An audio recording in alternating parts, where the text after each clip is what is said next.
পৃথিবীর আলো পৌঁছায় না এই চোখে, পুরো পৃথিবীটাই অন্ধকার। তবু জ্ঞান, স্মরণশক্তি আর অদ্ভুত দক্ষতায় নদীতে পা ফেলে জল মেপেই দক্ষ হাতে মাছ ধরেন এই ব্যক্তি। এমনই অবাক করা দক্ষতা রয়েছে জলপাইগুড়ির নবীন মালাকারের। নদীর তলায় লুকিয়ে থাকা মাছগুলো তার যেন বন্ধুসম, যাদের খুঁজে বের করে তিনি বাজারে বিক্রি করেন। মাটির তলায় তার প্রত্যেকটি পা, প্রত্যেকটি পদক্ষেপ যেন জানিয়ে দেয় কোন মাছ কোথায় লুকিয়ে রয়েছে। এটি তার জীবিকার একমাত্র মাধ্যম। জর্দা, করলা এবং অন্যান্য শাখা নদী থেকে মাছ সংগ্রহ করে তিনি সংসার চালান। হাতে হাতে ধরি, ইয়াদে মালিক উপরে ভগবান। হ্যাঁ, আপনি চোখে দেখতে পারেন? না না না, ভাতা পান? হ্যাঁ, একটু ভাতা পাই সরকার থেকে। 1000 টাকা ভাতা দিয়ে। এই কিভাবে ধরেন আপনি মাছ? ভগবানের দেয়, আমি তো খালি নদীতে নাবি, আমার রোজগার মতো সেই দিয়ে পেট দিয়ে মুখ দিছে, তো আধার তো হয়ে দিবি। মানে কতক্ষণ করে মাছ পান আপনি তাও রোজ যেদিনকে নামেন? আগের দিনে তো ভালোই পাওয়া গেছে, এখন তো বয়স হয়ে গেছে, শীতের দিনে পাওয়া যায় অত। কি করেন এই মাছ? বিক্রি করি বাজারে। কত করে কেজি, কি কেমন দাম? জীবনের নানা বাধা, অন্ধকার, দুর্দশা সবই পার করে এসেছেন নবীন মালাকার। জলপাইগুড়ি সদর ব্লকের কোনপাখারি সরকারপাড়া এলাকার এই ব্যক্তির জীবনে অন্যতম বড় চ্যালেঞ্জ ছিল চোখের এই অন্ধত্ব।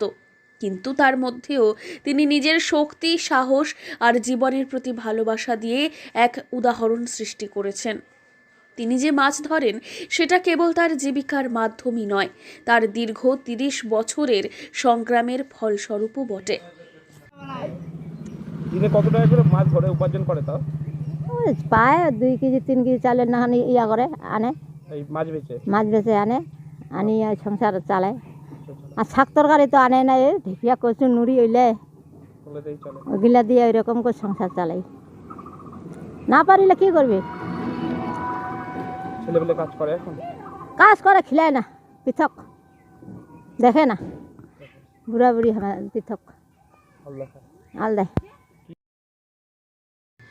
চোখে দেখতে না পাওয়া সত্ত্বেও তিনি কখনো নিজের অক্ষমতাকে দুর্বলতা হিসেবে দেখেননি, বরং তার শক্তি ছিল তার স্মৃতি আর শারীরিক দক্ষতা।